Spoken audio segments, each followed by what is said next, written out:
Okay, great. Hey, Michael and Mo, this is Rob Cesternino here with Jessica Liese for Rob Has a Podcast. Nice to finally get the chance to speak with you both. Oh, man, it's our pleasure. Yeah. Can you tell us a little bit about the new game plan that you two came into the return of the Amazing Race with last night? Basically, it was just to listen to each other, make sure we take our time, stay with the pack. Think there's safety in numbers. So we said, we'll stay with the pack and see what they do and try to do that. But unfortunately, we're in first place and didn't want to lose first place a little bit. And we tried to lead the pack and the pack wasn't with us anymore. You had it for a fleeting moment in the car. We're in first. Moment. Hey, they can't take this away from us. We were first and first at one point. So about how much time did you have between learning you were invited back and coming back? And did you have an inkling that might happen? Well, there was 19 months. There was that 19-month labor. In fact, to be perfectly honest with you, we didn't even know if the race was even going to continue at all. We would speak with, everybody from the staff from the show briefly here and there. But then you start reading blogs, you start reading certain things on the internet. And it's like, I remember reading an article about, they didn't even know if they were even going to renew the contract for the race. I was like, man, they may not even really continue it, but then at the same time, we were like, well, at least we got an opportunity to go on a show. So, 19 months goes by. And at this point, there's no way we are even thinking about us even having a second opportunity, especially with COVID going on. I mean, it just seems like, okay, things are crazy with COVID, and they die down a little bit, and then now they go back crazy. I mean, we're still in 2022 and it's still going crazy, So for us to get that call and say, hey, there's a possibility we can actually bring you back on the show you guys are coming back on the show. It was absolutely unbelievable. Definitely. Was there any reservation about potentially going back? Did either of you have cold feet to try to come back and try it again? I think, no, we really wanted to have a second opportunity. Hold on. Mike, let me stop you. I need you to tell them why you had cold feet, because you did for one reason. I need you to say, what that situation was. Oh, yeah. So, during that time frame, I would probably say the week of we were about to leave to come to the race. I was hit with a family tragedy where my grandmother had went into the hospital, and, like a grandmother, this is somebody that has been in my life, forever, and grandparents hold a certain place in your heart. So literally it went from, hey, let's just hope that, she's going to recover and she's going to get out of here to, well, we're going to pull the plug. Right. And I was at least able to, say goodbye to her, but I was basically put in a situation where I'm like, I'm not going to come on a race and miss my grandmother's funeral. How can I miss there's no dollar amount in the world that's worth me missing my grandmother's funeral, to the point where my mom literally, my family had to force me to go. They said, listen, your grandmother will be absolutely upset if you do not go do this race. She will be there with you spiritually. So coming back on a race, I didn't really know how I was going to be able to handle this. I always pride myself on being very strong mentally, but at the same time, you're human and you can only try to fight things off for so long. So, and this is where I think that we really owe a lot to the rest of the cast members, because they really helped me to get through this time, especially off the camera. This is why, where they were friends first now turned into family, and we talk to them every single day in a group chat. I tried to stay as focused as I possibly could, but there were some moments where on the show, and I was kind of worried. I didn't really know if they were going to show it or not, where I just basically just broke down because it was I'm focused, but especially, I think the first time was during the belt challenge. Yep. Things just really started to get really frustrating for me. And then my mind kind of started drifting, and I felt like I was letting her down. and like, man, I probably should have just stayed at home, and it's just going back and forth, all different type of emotions. But I'm like, no, you got to keep going. But like I said, I think I really owe a lot to the rest of the cast members because they really helped me get through a troubling time in that, and I love them for life for that, dearly. Yeah. Michael, thank you for sharing all that. That was really amazing. Yeah, thank you. You're welcome. So then I think you don't have anything to be ashamed of with your performance. I think you guys did amazingly. But what I couldn't tell was what was the biggest contributor there? Because it seemed like you were right with the pack and then you weren't. So the biggest contributor that they didn't show was we had to do a extra speed bump. So you'll see pictures out there surfacing, going around where, you see me next to a big bale of cabbage. And Mike was the cabbage.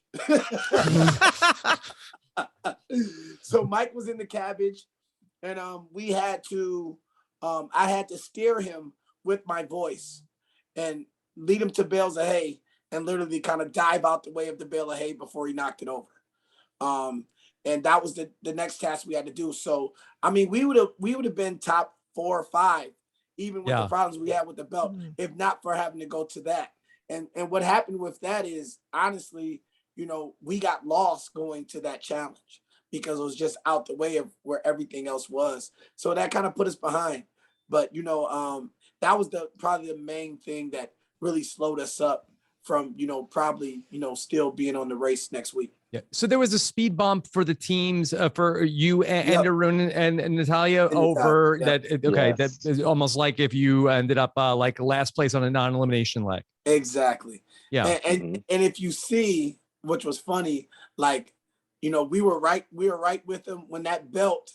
Yeah. When that belt when they finished, Mike really he's like, oh, and I was like, no, we got to finish, but that we knew it was going to be between us two because we had to do that extra task. So that's where that emotion came from. Like, man, if we don't catch them, it's going to be hard to stay on the show this time. And let me be the first to tell you, okay, that cabbage, it owned me. Okay. What do you mean it owned you? Listen, one thing I pride myself in is being super physically fit. Like I said, I'm a pro bodybuilder now. But this right here was one of the hardest things I ever had to do physically. Like, I've never been in a situation where something was literally throwing me around like a rag doll, to the point where I had to figure out a strategy. I said, wait a minute, I can't stand up in here and try to run because I've flipped at least 4 or 5 times. I said, maybe I should try to push it on my knees. Like, it's cold outside, my socks and feet are soaking wet, I'm slipping all over the place. And I keep pushing it, and then it's throwing me over here, then throwing me over there. I said, okay, this can't be it. This cannot be it. There has to be a way to do this. So now this is when you have to really trust your partner's voice. And luckily, I was able to listen to him pretty clear and, just kind of like start going slow with it. That right there was not a speed thing. If you go too fast, it like literally, it was going to be very, very, very bad. So... I'm just laughing. I'm thinking back. All you hear, Mike, and he's like, ooh, ooh, ooh. I'm like, what is going on? And the cabbage is just throwing him around. So like, I'm, of course we're rushing, and so we're, it's very intense times. But I'm laughing just watching this cabbage own, like, Listen, at one point in time, I just laid in the cabbage like this. I said, okay, all right. Let's regroup. Right. Get up. Has this changed your feelings toward cabbage? Like, are you still able to eat coleslaw, or do you feel like you're punishing cabbage when you do that? Let me tell you something. If I walk in a grocery store, I'm looking straight ahead. I won't even look in the produce department. I'm going straight ahead. I am haunted by cabbage for the rest of my life. Yo, that's so funny. Can I ask a question with the belt challenge? That it seemed like that there was a moment where Arun and Natalia talked about how they had to make up a story about the medallions that were on the belt. Was that part of it? Did you have to come up with a story? Yeah, so they gave you a story. They narrated a story on the paper. And the way they narrated the story didn't make much sense to us. Mike, tell them because Mike knows this verbatim. So we'll let Mike tell him. Like, just the way that the story read, that's not how it actually went on the belt. Like, just for an example, right? If you think about this, how the story ended is when you found a baby calf, you found him playing with the goat underneath the sun, Mhm. So theoretically, you go, if the baby calf was found playing with the goat, they're going to be next to each other. That is not how they went on the belt. Mhm. The goat was down here and the baby calf was on the complete opposite end. So it's like, this does not make any sense. So for us, it came down to, we were really confused. It's like, man, we've read this about 50 times over, and every time we keep doing it this way, it's not coming out like that. It doesn't make any sense. And by the time we finally got the belt together, like, we were so frustrated. I said, you know what, man, let's just try to do it the complete opposite way. And that actually wound up Right. turning to be the right way. That's- But even still to this day, it doesn't make sense. It just, Not if the like cat, literally it, said, let's do it the way it doesn't make sense. And it wind up being the way. I was like, whatever. Okay. It's Well, incredible. yeah. I want you two to know that you were my winner pick for this season of The Amazing Oh. Race. So Man. that I'm feeling a lot better about my pick now, having spoken to the both of you. Good. oh, That thank you I had so the right, I much. had the right instincts. No, Yeah. I mean, literally, I literally think if we'd have just got through that first day, we'd have been a force to be reckoned with.